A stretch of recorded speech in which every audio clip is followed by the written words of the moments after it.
et donc c'est maintenant la dernière intervention avant les groupes de travail. Dernière intervention qui va être faite par Mathias.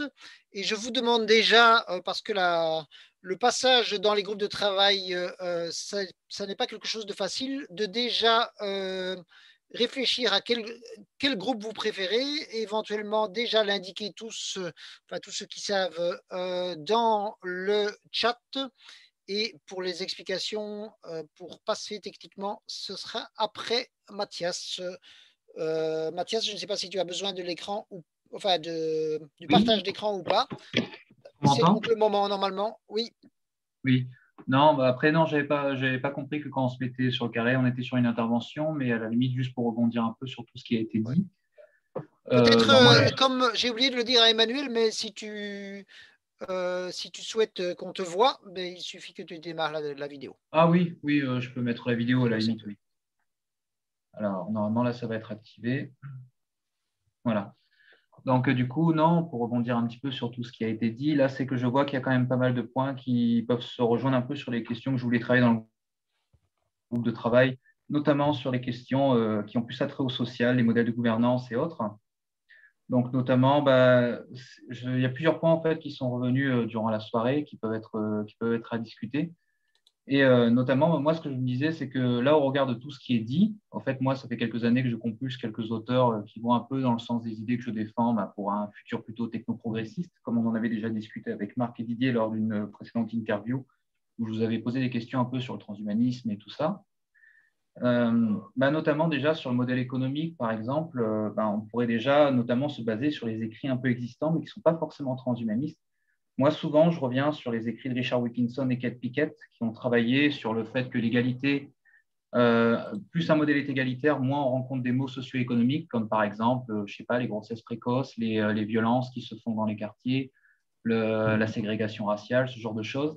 Et quand on compare notamment bah, modèles les plus développés, donc notamment, on va dire les économies type Japon, Europe, Amérique, États-Unis, etc., eh ben, on se rend compte que plus on va vers un modèle plutôt égalitaire, quelle que soit la façon dont on y arrive, au fait, on va se rendre compte qu'on va avoir des modèles qui vont être de plus en plus résilients. Et ben, je pense que notamment le transhumanisme social européen, tel que défendu par l'AFT, peut être intéressant, notamment à travailler sur ce point-là, de montrer que dans les chiffres, au-delà du transhumanisme, parce que souvent quand on met l'étiquette transhumaniste, il y a certains bioconservateurs qui vont refuser de discuter avec nous, et ça peut être intéressant de leur montrer qu'il y a des auteurs qui travaillent sur ces questions et qui montrent à quel point plus on est sur un modèle égalitaire, plus on va faire face, on va pouvoir répondre à des sujets comme par exemple, quand on parlait de la démographie tout à l'heure, la transition démographique, on sait qu'elle est assurée par un modèle plus égalitaire. Plus un modèle est égalitaire, plus les gens sont émancipés, plus les femmes vont faire des études, plus les femmes vont avoir une égalité auprès des hommes sur le modèle économique, moins on va avoir cette tendance à une surcharge démographique, par exemple. À côté de ça, il y a aussi, par exemple, la continuité du modèle, on va dire un peu le rêve socialiste, notamment le fait qu'on travaille moins. Tout à l'heure, c'était M. Boucher qui en parlait un petit peu. Notamment quand on regarde les travaux de Rifkin ou récemment, je sais que vous avez publié un article sur l'ouvrage de Brynjolfsson et Andrew McAfee, Eric Brynjolfsson et Andrew McAfee. Donc, ça peut être intéressant aussi de voir les modèles que eux proposent, parce que notamment quand on parle de la réduction du temps de travail, avec notamment le chômage technologique qui pointe depuis que Keynes l'a formalisé dans ses premiers écrits. Donc, ça peut être intéressant aussi de voir les pistes qui peuvent exister aussi à ce niveau-là et que notamment le manifeste Véridien pourrait piocher dans ces modèles-là pour pouvoir justement formuler une proposition qui, au-delà du transhumanisme, pourrait être une proposition qui pourrait mettre tout le monde d'accord, notamment une réduction du temps de travail, une valorisation des boulots qui ne pourront pas être remplacés. Moi, je suis bien placé pour ça, je travaille dans le social, je suis médiateur. C'est un boulot qu'on ne pourra pas remplacer par les machines d'ici là. Peut-être que plus tard, ça arrivera, mais pour l'instant, ce n'est pas le cas. Donc, du coup, cette libération du temps de travail sur notamment l'automatisation de certaines tâches, on pourrait du coup essayer de ramener, comme c'est M. Boucher, c'est-à-dire de mettre les gens qui n'auraient plus de travail, les mettre vers notamment ces activités-là, qui pourraient du coup apporter un plus, une plus-value, notamment au genre humain. Donc, ça pourrait être intéressant de voir qu'on pourrait s'orienter vers un modèle où les métiers seraient beaucoup plus orientés vers le social et le tiers secteur, comme le dit Jérémy Rifkin. Donc, ça pourrait être aussi une piste intéressante. Donc encore une fois, hein, je n'étais pas censé intervenir, mais du coup, ça résume à peu près tout ce qui a été dit un peu ce soir. Mais voilà, il y a plein de pistes comme ça qui peuvent être travaillées. Et quand je parle notamment de Jacques Testard tout à l'heure, du coup, j'avais posé la question. notamment ces conventions citoyennes peuvent être intéressantes parce que vu que la plupart des décisions pourront être automatisées, notamment quand on va devoir réfléchir sur les questions de nutrition, etc. Ce qu'il nous faudra, ce ne sera pas des questions d'opinion, ce sera des questions de chiffres. Mais il subsistera malgré tout des moments où il y a des décisions citoyennes qui resteront dans le champ citoyen et qui resteront dans le champ notamment, mais il faut qu'on ait du temps pour pouvoir s'y pencher. Et c'est pour ça que tout à l'heure, ma question que je posais, c'était donc le modèle véridien proposé par M. Boucher, du coup, c'était de savoir comment est-ce qu'on fait quand on est face à des gens qui, au jour le jour, sont plus dans la survie. Donc, ça implique encore une fois qu'il faut changer de modèle économique. C'est pour ça qu'on parlait aussi d'économie de l'accès tout à l'heure. Je sais qu'il y a certaines personnes qui supportent un petit peu aussi le TVP. J'ai vu ça dans le chat tout à l'heure. Mais je pense que d'autres aussi en parlent, notamment d'aller vers une économie de l'accès parce que en allant vers un modèle comme ça, du coup, on pourra s'aménager du temps pour justement travailler sur des questions qui intéressent tout le monde ici ce soir, de ce que j'ai pu entendre dire à droite et à gauche, c'est d'aller vers un modèle où on pourrait justement prendre à bras le corps des décisions collectives qui, du coup, nécessiteront une réflexion humaine, une réflexion citoyenne. Et les conventions de citoyens, du coup, que Jacques Testard défend, même s'il est un farouche opposant au transhumanisme, et bon, même si je pense qu'il est plutôt opposé au transhumanisme néolibéral, mais je pense que si on prend notamment certaines de ses idées, ça peut être intéressant aussi. Après, il a émis des idées, mais il n'est pas propriétaire de ses idées, donc ça n'empêche pas le transhumanisme de se pencher sur des conventions citoyennes telles que défendues par Testard pour voir s'il n'y aurait pas quelque chose à réadapter un petit peu et peut-être à défendre aussi de notre côté. Donc voilà, c'est plein de petites questions que moi, je travaillerai un petit peu sur le groupe de travail tout à l'heure, mais qui, je pense, mériteraient qu'on y mette un gros projecteur, une lumière, pour justement rendre le manifeste véridien beaucoup plus, on va dire, beaucoup plus exhaustif dans ce qu'il va traiter. Et comme ça, quand les politiques pourront lire ce manifeste, quand les politiques s'intéresseront à parler des transhumanistes, ils pourront voir qu'en fait, il y a plein de sujets sur lesquels peut-être qu'eux-mêmes y ont déjà travaillé sans même s'en rendre compte. Donc voilà, c'est plein de petites choses comme ça qui, je pense, ce soir ont été un peu discutées, mais qui mériteraient vraiment qu'on les mette en lumière. Parce que moi, la première fois que j'ai découvert le manifeste véridien, ce n'est pas via le manifeste véridien que j'ai découvert ces questions-là. C'est en cherchant auprès d'auteurs, comme je disais, Jacques Testard, ça pouvait être Gilbert Autois, ça pouvait être des auteurs comme Brynjolfsson et McAfee, plein d'auteurs qui, au fait, comme on l'avait déjà discuté avec Marc et Didier, des auteurs qui, au fait, travaillent chacun dans leur coin, mais qui, au fait, au final, ont un projet qui peuvent se dessiner de façon commune et qui peut donner lieu à un projet techno-progressiste viable et qui soit vraiment pertinent auprès des décideurs politiques. Voilà, c'est à peu près le résumé un petit peu de ce que je pense des échanges de ce soir, qui, je pense, pourraient être amenés à être travaillés. Oula, est-ce que c'est moi qui fais l'écho ou c'est peut-être… Peut-être moi. Donc, je vais enlever mon micro. Oui, coupe ton micro peut-être pour… Merci, Mathias, c'est un effet pas Larsen, mais… merci pour cette intervention. Cependant, je croyais que vous alliez parler aussi du projet Vénus, Vénus Project. Donc, comme je ne dois pas être le seul à penser ça, peut-être juste une minute oui, c'est ça, 90 secondes d'informations à ce sujet-là, ça va faciliter. Voilà.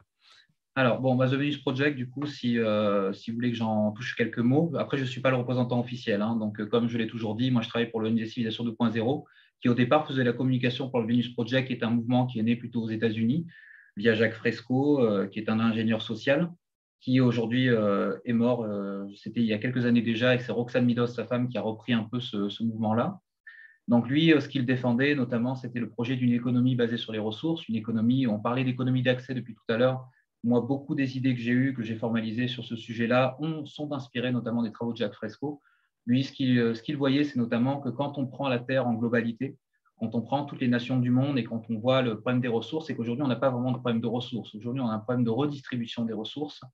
C'est-à-dire que si aujourd'hui, beaucoup de personnes meurent de faim, ce n'est pas tant parce qu'on n'a pas à manger, c'est parce qu'on a surtout un problème de gestion, notamment des ressources, et un problème de coopération internationale. Aujourd'hui, on le voit aussi également sur la crise du Covid-19, c'est-à-dire que dès que les pays se mettent à travailler ensemble, on arrive à des solutions beaucoup plus rapides. On n'a jamais vu des vaccins se produire à une telle vitesse, par exemple. Et ça, je trouve que c'est un très bon indicateur, très optimiste et très positif pour l'avenir. Et notamment, si on envisage un modèle tel que défendu par Jacques Fresco avec une économie basée sur les ressources, on est vraiment sur un modèle que la science-fiction a imaginé depuis des années déjà. Quand on regarde notamment les films comme Star Trek, etc., on est sur des modèles de gouvernance planétaire qui pourraient être développées. Et pareil, notamment sur la puissance de calcul qu'on a aujourd'hui via l'intelligence artificielle et autres, on sait que certaines questions pourraient être résolues, non pas via, notamment des réunions d'opinion, mais vraiment via un travail factuel qui pourrait être fait par plusieurs instances de différents pays du monde qui, en mettant leurs travaux en commun, pourraient du coup amener des réponses vraiment concrètes à des sujets qui aujourd'hui divisent les politiques. Donc, le TVP est vraiment sur l'idée d'une coopération internationale, sur l'idée d'une déclaration de la Terre comme un patrimoine commun de l'humanité. Donc, encore une fois, c'est des questions qui, notamment dans le projet socialiste, c'est des choses qui sont discutées, mais qui ne sont pas totalement assumées.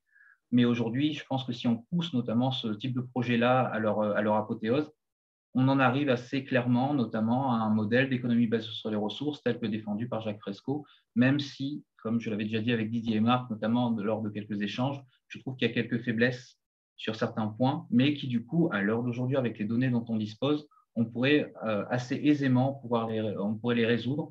On pourrait apporter, notamment avec les travaux d'autres auteurs qui viennent de tout horizon, pouvoir apporter des réponses très concrètes sur ces sujets-là. Après, on a un temps court ce soir, je ne pourrais pas forcément venir dans le détail, mais il y a vraiment pas mal que ce soit au niveau des auteurs que j'ai pu compulser avec mon équipe, que ce soit quelques billets de réflexion que j'ai pu moi-même rédiger. Je pense qu'on a vraiment matière à défendre un tel projet. Et je pense que le transhumanisme pourrait, notamment le transhumanisme social européen, pourrait défendre un projet humaniste aussi fort, même si ça pourrait refroidir certains, on va dire, conservateurs ou des libéraux qui sont plus sur le modèle du mérite personnel.